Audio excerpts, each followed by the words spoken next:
Clara Schumann's remarkable piano practice techniques contributed directly to her prowess in composition and in improvisation. In this paper, I'm going to describe the techniques that she used, and I'm going to discuss their intertextual aspects. And quickly going through an overview, I'll talk about 4 types of sources from her musical activities shown here. And the way this is going to go, first I'll talk about her father Friedrich Wieck's pedagogy and how it influenced her composition. I'll use this concept of entextualization to describe that. Then as a second case study, I'll talk about a later sketch of a transcribed prelude that she made late in life. And I'll use this concept of what I call discursive scenes to describe how these performances could be conceptualized as text at a later point. And finally, I'll talk about gendered hierarchies of entextualization. These are these hierarchies of authority that affected Schumann even at the height of her career. In sum, I'm going to argue that improvisation as a way of playing with text is central to Schumann's composition. We know from early reviews and letters that the talent of Clara Schumann, then Clara Wieck, was a marketing engine for her father's pedagogical style. Friedrich Wieck insisted that the standard pedagogical practice of his time, the study of finger exercises, concert etudes, and difficult repertoire, was inefficient, and he showed a special disdain for finger exercises, which he called a useless and senseless mechanical practicing. In his polemical treatise Piano and Song, Wieck writes that he first has his students practice simple cadences in every key, in all sorts of new figures and passages. That's a quotation. Then he gives his students little pieces, as he calls them, that they must memorize, transpose into every key, and play with a variety of articulations, dynamics, and tempos. Here's one of Wieck's little pieces from a volume published by his daughter Marie Wieck. These are mostly 8 to 16 measures long, and they end with cadences. Here you can see that the harmonic motion is very simple, and most important is the right hand. We see this double-stopped texture, that's what I'm going to call it, in the right hand throughout, where there's this staccato motion and a repeated note and a moving note, both in the same hand. Let's listen to this.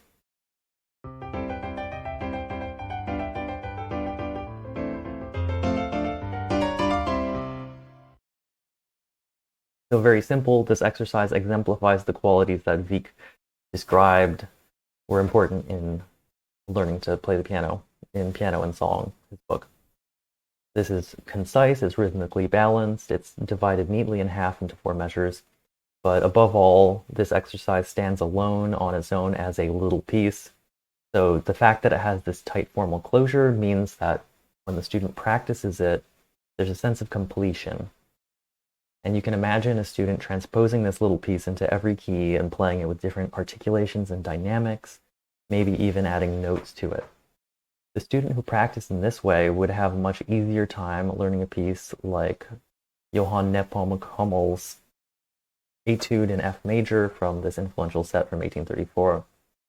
So this Hummel piece is meant for public performance. It's much longer than Wieck's exercise, but it features a very similar double-stop texture in the right hand and the same kind of simple chordal left hand as Wieck's exercise. So let's listen to this Hummel piece.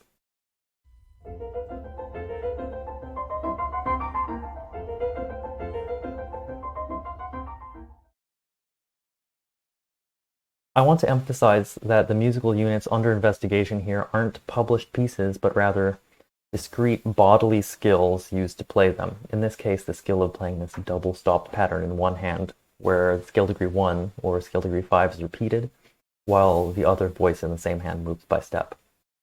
This particular pattern can appear in different guises and in different performances or pieces, but my focus here is on the pattern rather than the piece. This prioritization of the skill over the score resonates with the theoretical view of text described by Julia Kristeva and Roland Barthes. For Kristeva, the word text didn't refer to written artifacts. Instead, it referred to the interconnectedness of all language. Text is a sense of play, where literary and everyday language uses are dependent on one another. Barth, in his essay From Work to Text, builds on this idea. He writes that text is something more than a literary work or an object. Text to him is an instinct that he says is experienced only in an activity, in a production. Put simply, these literary theorists use the word text to describe the creative act of remixing materials. In this sense, the double stop pattern featured in Wieck's exercise and Hummel's etude forms a field of text.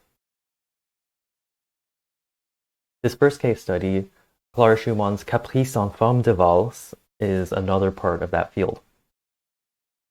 Schumann wrote this piece, which is an ambitious set of interconnected concert waltzes, around the time of her first foray into Paris in 1832. She was 16. On listening to the opening measures of Caprice No. 1 from this set, one immediately hears how Schumann incorporated Friedrich Wieck's exercise into a broader and more danceable style. So this figure shows how up top measures 1 and 5 are taken directly from that exercise. And here they're not marked leggero, but instead they're marked con fuoco. And as we listen, you'll hear that there are emphatic accents on beat 2 halfway through this first reprise, this excerpt. Let's give it a listen.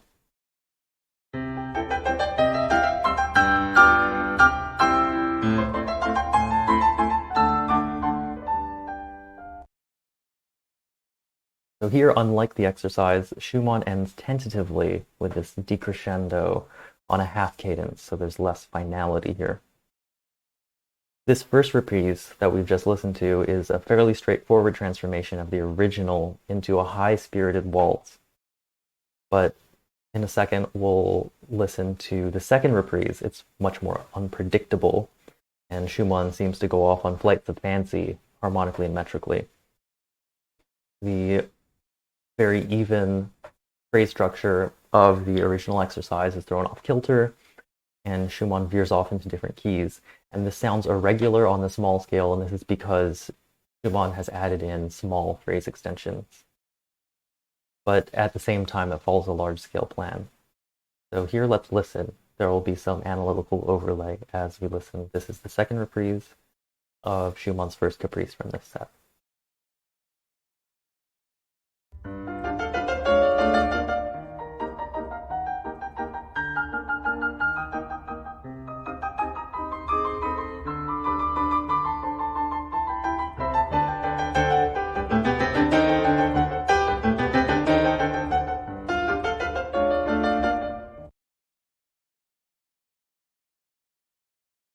And at that point, there's a repeat, a written out repeat. So in this analysis, the most important feature here is Schumann's large-scale metrical strategy. So she's taken this original 4-bar phrase structure, and you can see that there are these 4-bar units, but she's added these parenthetical phrase extensions of 2 bars each. So instead of being 2 plus 2, it now becomes 2 plus 2 plus 2. So we have these large 6-measure units, and there aren't just 2 of these 6-measure units. There's actually this large-scale cadential extension. So even on a large scale, you have this something plus something, and now there's plus something again. So it's what I'm trying to say here is that on both levels, Schumann is using the same type of metrical transformation, and we might call this transformation the type 2 plus 2 turning into 2 plus 2 plus 2. Here, the framework of entextualization gives us a vocabulary to describe these skills as musical units. To Michael Silverstein and Gregory Urban, entextualization refers to, quote, the ways in which social actors seem to lift texts from contexts, the transformations that even the same discourse undergoes in the process, end quote. Their definition takes the spotlight away from this fixity of texts, and instead they emphasize the life cycle that texts go through. Under this framework, you can see Schumann's Caprices not as musical works, but as an extension of her daily instrumental practice. The point here isn't that Wieck's exercise as a work appears within another work. Rather, the skills involved in the exercise appear within Schumann's performances of the Caprices. And then you can conceive of both as works at a later point. Thinking this way, you can see the metrical transformations in the excerpt above, in the excerpt we just played, as a way of recontextualizing and playing with and textualized material at the instrument. You might even see the sudden modulations and decrescendos of this Caprice number 1 as entextualized moments of practice in Friedrich's pedagogy. So in his Piano and Song, this treatise, for example, he tells his students to play his pieces first slowly, then fast, faster, slow again, staccato, legato, piano, forte, crescendo, diminuendo, etc. And that sounds a lot like what we just heard. Here's a second case study. A second example from late in Clara Schumann's career shows how this framework of entextualization can shed light on the connection between extemporized sound and its context. Sometime around 1895, Schumann wrote out a few preludes that were meant to represent the improvisations that she performed throughout her career. One of these is a 23-measure sketched prelude for Robert Schumann's Aufschwung, or Soaring, from his Fantasiestücke, Opus 12. Why don't we give a listen to Clara Schumann's prelude, and in this next figure, I've simplified her prelude's bass line and given a figured bass skeleton, and we'll listen and I'll show bits of the score on top of this as we go, and we're focusing just on the first 9 measures. Here we go. This is the prelude.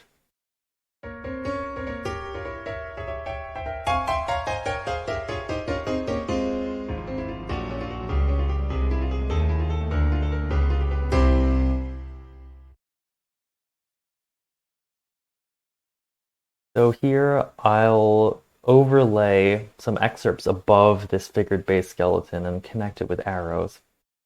So what we just heard, first Schumann immediately catches the attention of her audience. She uses a figuration from the beginning of Aufschwung, but she fragments it and uses it to build tension.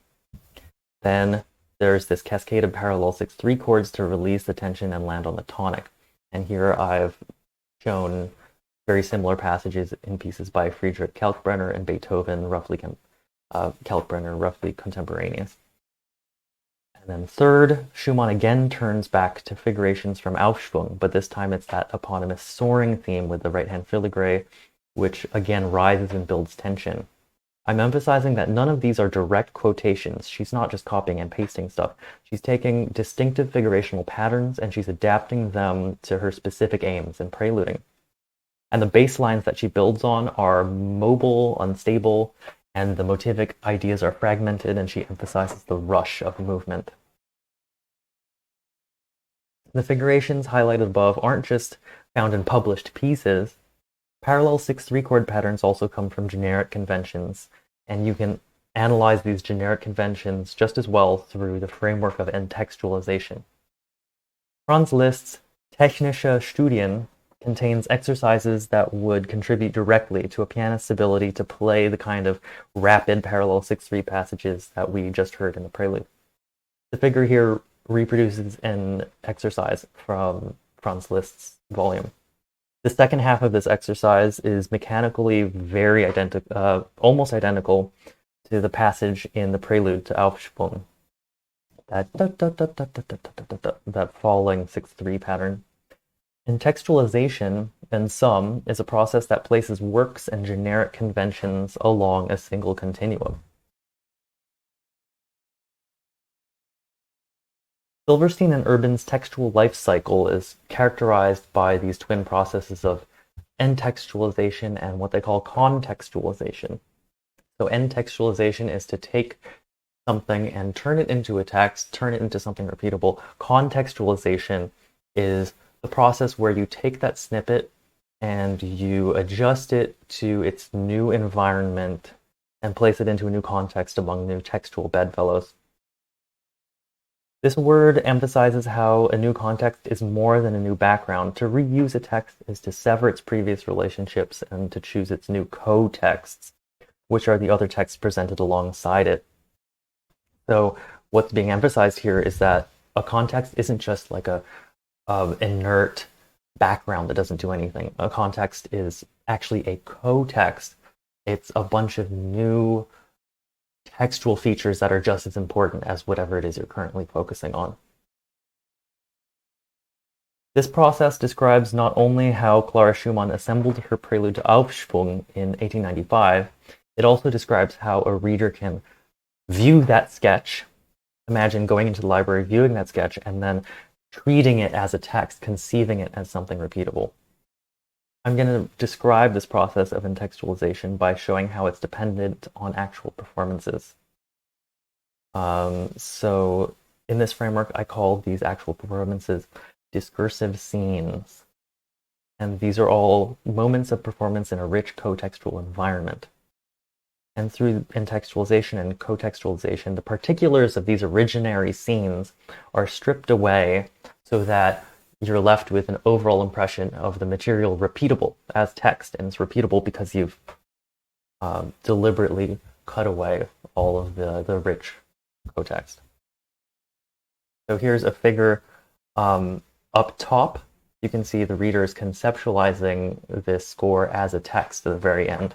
But this conceptualization is supported by all these little performances. In scene 1, the reader herself performs or audiates this text artifact. So this depends on that reader's experiences and their performance tics. And so this textual concept might differ from reader to reader. In scene 2, here's Clara Schumann improvising at the piano in 1895 and writing it down. And this discursive scene includes Clara Schumann's frame of mind in the moment, as her daughter Marie Schumann wrote. So that's influencing the notes that she's playing.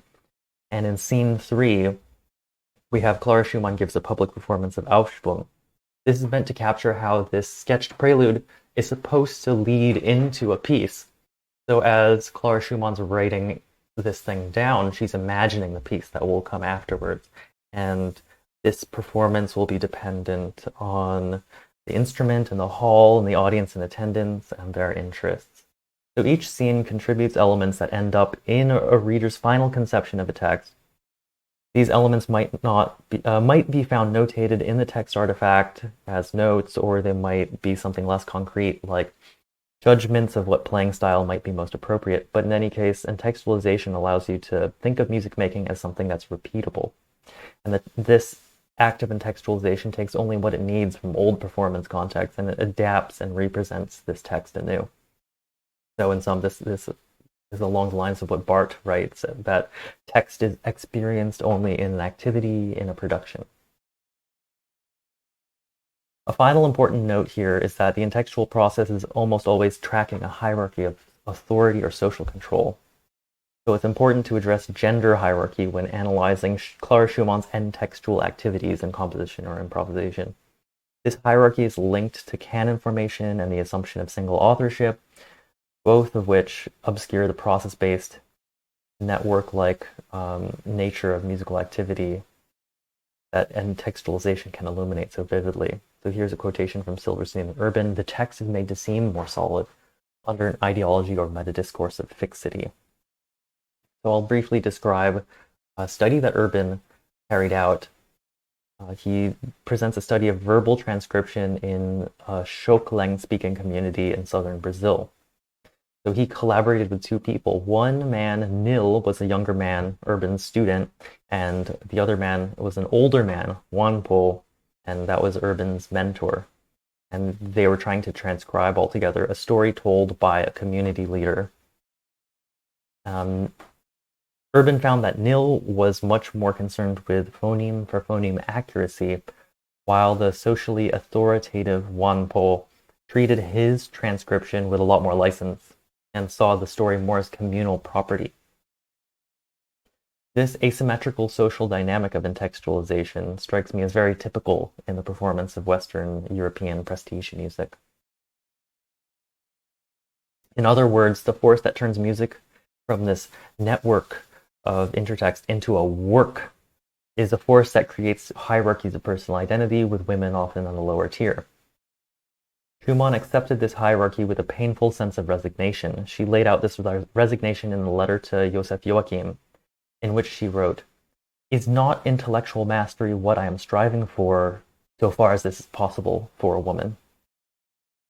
Schumann's entextual sources, or opportunities rather, were limited by the perception that she could not be as authoritative as a male performer.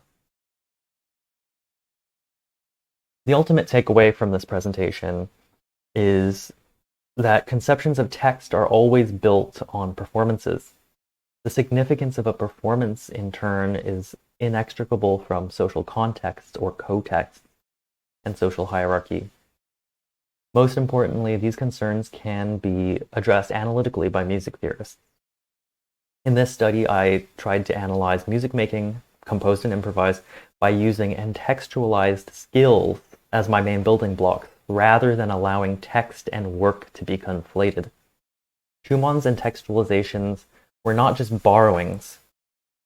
She was following a creative practice of 18th and 19th century that has been obscured by the vocabulary of composition and of work. And finally, I want to say that entextualization helps make the inner workings of this creative practice more vivid. Thank you.